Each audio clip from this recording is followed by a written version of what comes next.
ये बात है क्लास 11th की, जब मैं अपने हॉस्टल रूम में रहता था और मैं उठता था 12 बजे और खाना वगैरह खाते वाते मैं 1 बजे खाना खाता था और खाना खा के फिर मैं अपने रूम में बैठा रहता था।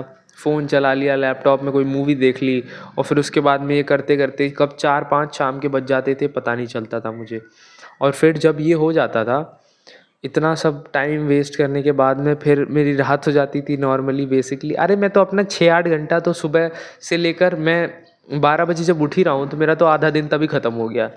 तो यहाँ पे मेरा बाहर जाना मतलब ऑलमोस्ट ज़ीरो हो गया था। मैं कहीं बाहर जाता ही नहीं था, कहीं जाने की ज़रूरत नहीं पड़ती थी मुझे। स्कूल वगैरह में कुछ नहीं जाता था, सब छोड़ दिया था। तो इस टाइम पे मेरी यूट्यूब फीड पे आता है एक वीडियो जहाँ पे वो बंदा बताता है कि तुम्हें विटामिन डी लेवल्स की कमी है। अगर तुम बाहर नहीं जाते हो तो तुम्हें विटामिन डी लेवल तुम्हारा पक्का लो होगा, क्योंकि सनलाइट एक्सपोजर है नहीं है और सनलाइट ना होने की वजह से विटामिन डी डाउन चला जाता है। उससे ये प्रॉब्लम्स होती हैं, ये फ़लाना ढिमकाना होता है। तो मैंने उन चीज़ों को देखा तो मुझे लगा यार बात तो सही बोल रहा है बंदा। मैं बाहर नहीं जाता हूँ और मुझे ये सब प्रॉब्लम्स भी हो रही हैं।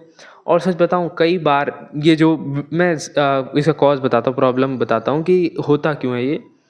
जैसे अगर तुम विटामिन डी लेवल तुम्हारी बॉडी में कम होते हैं तो जो तुम्हारा बोनर है, मॉर्निंग बोनर, वो तुम्हें नहीं आएगा।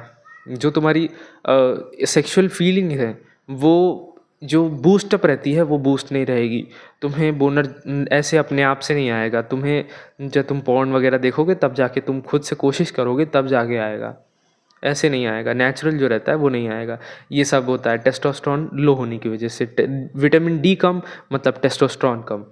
तो यहाँ पे क्या दिक्कत है, मैंने देखा उस वीडियो में वो बंदा बताता है कि नंगा होके मतलब शॉर्ट्स पहन के लेट जाओ धूप में और फिर लेटने के बाद में 45 मिनट से लेकर 1 घंटा धूप सेको।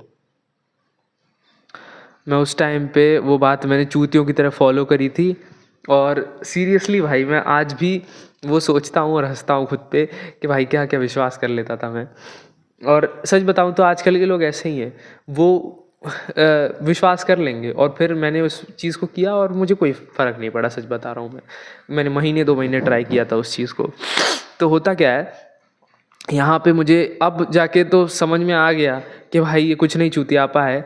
तो एज़ मैं तुम्हें बताता हूँ कि विटामिन डी लेवल्स तुम्हारे कम हैं तो भाई जस्ट उसका एक टेस्ट करवाओ। ऐसे तुम नहीं जान सकते हो। सबसे पहली चीज़, तुम्हें पता नहीं है, तुम ऐसे अपने आप से अजम्पशन मत बनाओ। मेरा रिकमेंडेशन यही है, सबसे पहले तुम फुल बॉडी टेस्ट करा लो। 2000-2500 का होता है, फुल बॉडी टेस्ट करा लो। उसमें तुम्हारा टेस्टोस्टेरोन और तुम्हारा ये जो विटामिन डी वगैरह, जिंक, मैग्नीशियम, आयरन सब कुछ आ जाएगा।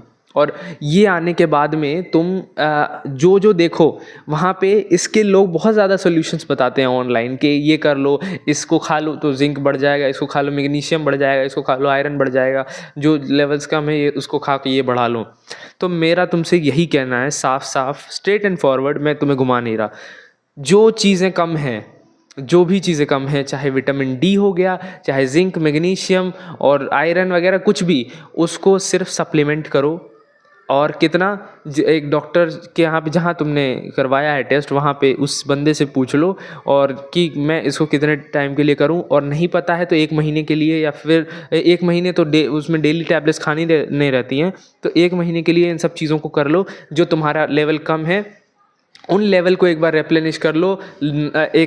मतलब जो मतलब क्या एक्सपेक्टेड लेवल होता है उस पे ले आओ। उसके बाद में वो लाने के बाद में तुम वहाँ देखो कि कौन कौन से फूड में ये चीज़ें होती हैं। विटामिन डी किस फूड से बढ़ता है या फिर जिंक किस चीज़ से बढ़ता है, जो भी तुम्हारा कम है उन फूड्स को अपनी डाइट में इंक्लूड करो। सिर्फ डाइट से जो चीज़ कम है तुम्हारी उसको पूरा करना नेक्स्ट टू इम्पॉसिबल है। और धूप सेक के तो भाई सिर्फ जादू बन पाओगे और कुछ नहीं। तो इस चीज़ को ध्यान रखो, चूतिया मत बनो। यहाँ पे लोग बनाने के लिए बैठे हैं, या फिर मैं कह रहा हूँ उनको नहीं भी पता होगा, वो फॉल्स इन्फॉर्मेशन दे देंगे तुम्हें। और ये फॉल्स इन्फॉर्मेशन क्या करेंगे, उनको बस कंटेंट चाहिए, कंटेंट डाल दिया उन्होंने, भाई कुछ भी हो मेरे को तो बनाने से मतलब है, कौन सा ये सब फॉलो करेगा। भाई कुछ लोग होते हैं मेरे जैसे चूतिए जो सोचते हैं कि यार इस बंदे ने कुछ बताया तो सही बताया होगा, मेरी प्रॉब्लम सॉल्व हो जाएगी। बट मेरी बात मानो, मैं जो ये तुमको बता रहा हूँ ये तुम किसी प्रोफेशनल डॉक्टर से पूछ लेना क्या मैंने इसको गलत बताया, क्रॉस चेक कर लेना। क्योंकि ये सब मैंने किया है और फिर मैं तुम्हें अपने एक्सपीरियंस से बता रहा हूँ। और ये सब चीज़ें मैं तुम्हें रेकमेंड कर रहा हूँ कि जो टेस्ट कराना खुद से अज्यूम मत करना कि मेरा ये कम है, मेरा वो कम है, कुछ मत एज्यूम करना, बिल्कुल भी अज्यूम मत करना। अजम्पशन बहुत ज़्यादा गंदी चीज़ है। और यहीं पे जो भी चीज़ तुम्हारा कम है, जो भी लेवल्स तुम्हारे कम हैं, उन सबको सप्लीमेंट कर लो। और मैं एक और चीज़ बता रहा हूँ, ये जो ये धूप सेकने वाली, जादू वाली बकचोदी करना, इसका कोई भी फ़ायदा नहीं होने वाला है। तो फॉल्स इन्फॉर्मेशन और इन सब को हर चीज़ पे विश्वास मत करो। इन सबको एक एक उसमें लेना, ये नहीं कि तुम अब महीने महीने, कई लोग होते हैं मैं इसको लेता ही रहूँगा, 5-6 महीने ले लूँगा, इतना भी मत करना, ओवरडोसेज हो जाती है, कोई फ़ायदा होगा नहीं, तुम्हारे सिर्फ पैसे बर्बाद होंगे। तो उसको एक बार डोसेज कंफर्म कर लेना, उसके बाद लेना। मैं तुम्हें कुछ डोसेज ऐसे एज सच नहीं बता रहा हूँ, बस इसी चीज़ को फॉलो करो, तुम्हारे सारे लेवल सही हो जाएंगे, तुम्हारा नुनू की हेल्थ सही हो जाएगी, तुम्हारा मॉर्निंग बोनर जो है मस्त हो जाएगा, एकदम फिक्स। ओके।